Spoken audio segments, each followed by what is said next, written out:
મિત્રો, મૃત્યુ પછી પણ બેંકમાં કેટલા પૈસા હોય છે, પણ આપણે જીવતા રહીને એ પૈસાને ખર્ચના નથી.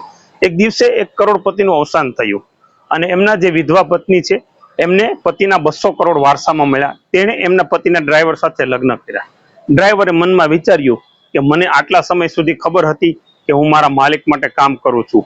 હવે હું જોઉં છું કે મારા માલિકે મારા માટે પણ કામ કર્યું હોય એવું મને લાગે છે. સાદી વાત એ છે, સ્વસ્થ શરીર અને લાંબુ આયુષ્ય હોવું એ ઘણા પૈસા ધરાવવા કરતા ઘણું મહત્વનું છે. અને તેથી વ્યક્તિએ આંધળા પૈસા પાછળ દોડવાને બદલે સ્વસ્થ જીવન જીવવાનો પ્રયાસ કરતા હોય છે. આ શબ્દો એ સત્યતામાં જીવિત વિધિત ઘટનાઓના પ્રવાહમાં સાકાર થઈ શકે છે. ઉદાહરણ તરીકે 70% મોંઘા અને મલ્ટીફંક્શનલ મોબાઈલનો ફોનનો જો ઉપયોગ છે એ થઈ રહ્યો છે. આ ન થાય તો સાદું જીવન જીવાય. વૈભવી અને ઝડપી કારની ગતિના 70% આપણે ક્યારેય જાણતા અને જરૂરી પણ નથી હોતું. મહેલો જેવી 70% મોંઘી ઇમારતોમાં આજે પણ કોઈ રહેતું નથી. કબાટમાં મોટા ભાગના કપડા ક્યારેય એ પહેરવામાં આવતા નથી. વ્યક્તિની મહેકતાથી કમાયેલી સંપત્તિનો 70% ભાગ ખરેખર જોઈએ તો એ બીજાઓ માટે હોય છે. તમે જે લોકો માટે પૈસા છોડી દો છો એમની પાસે વર્ષમાં એકવાર તમારા માટે પ્રાર્થના કરવાનો પણ સમય નથી હોતો.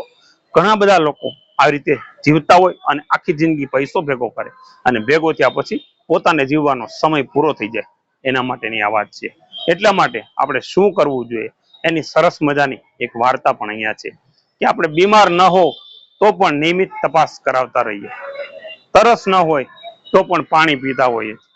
કોઈની સામે ગુસ્સો ન રાખીએ અને હંમેશા લોકોને માફ કરવાનું શીખીએ.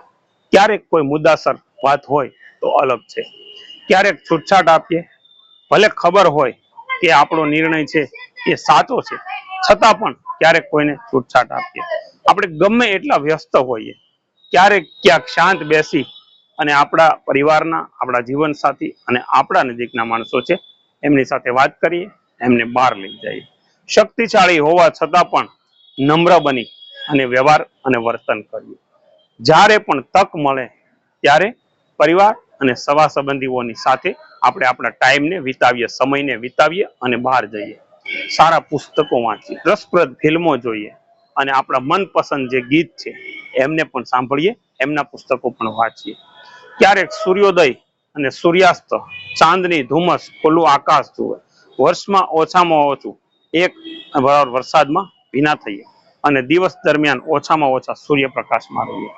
ભલે તમારી પાસે ઓછા પૈસા હોય પરંતુ સંતુષ્ટ રહીએ. દોસ્તો, યાદ રાખજો, દુનિયાના મોટા ભાગના ધનિક લોકો એ માનસિક અશાંતિની અંદર જીવે છે, એટલે કે મગજના ડિપ્રેશનની અંદર, પ્રેશરની અંદર જીવે છે. અને છેલ્લે આ વિડીયોમાં એ વાત કહેવા માંગુ છું, તમારી પાસે ફક્ત એક જ જીવન છે અને તેથી તેને ખુલ્લા મનથી જીવી લઈએ. દોસ્તો, આ છે જીવનની વાસ્તવિક કહાની અને મર્મ.